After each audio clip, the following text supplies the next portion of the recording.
এই দে দে, এই নে, এই নে, এই ধর। আব্দুর রহমান, এই টাকা নিয়ে বাজারে গিয়ে মাংস নিয়ে আয় তো। ঠিক আছে দাদু। দাদু তুমি শুধু ওই সৎ নাতি চলে টাকা দাও কে? আব্দুর রহমান, তোমাকে যা বললাম তুমি তাই করো। ঠিক আছে দাদু।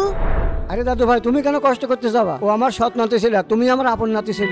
ওকে সব কাজ করাবো আর তুমি বসে থাকবা। আচ্ছা। এই দাঁড়া। হ্যাঁ ভালো কথা কইছি, তুই ওই 500 টাকা দিয়ে দে। না না, আমি এই টাকা দিতে পারবো না। এই টাকাতে মাংস কিনতে হবে। কে বলছিস? না, আমি দেবো না। আমার ওই টাকা নিয়ে যাইস না ভাই। টাকাটা নিয়ে নিছি, এবার দাদুর কাছে ওর নামে খারাপ খারাপ নালিশ দিতে হবে।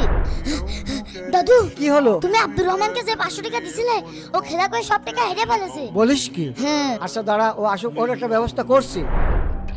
এ আব্দুর রহমান, এদিকে এসো। তোমাকে যে সকালে 500 টাকা দিলাম গোশত কেনার জন্য, সে টাকা তুমি কি করলে?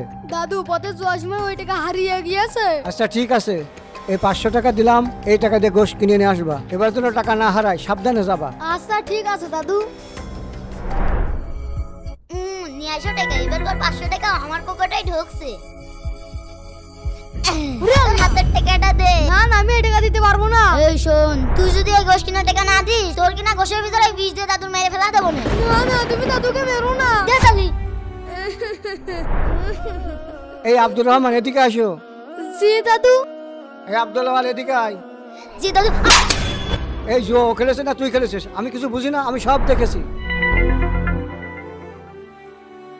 হ্যাঁ, এই বিষয় আজকে বাড়ি আই দেখছি। ও আমার সৎ নাতি ছেলে হতে পারে, কিন্তু আসলে ও একটা সৎ ছেলে। তুই হলে আস্তে একটা সিটার। আজ থেকে এই বাড়িতে তোর কোনো জায়গা নেই। দাদু। যা এখান থেকে। বন্ধুরা, এই ভিডিওতে 10,000 লাইক চাই, এক্ষুনি লাইক করো।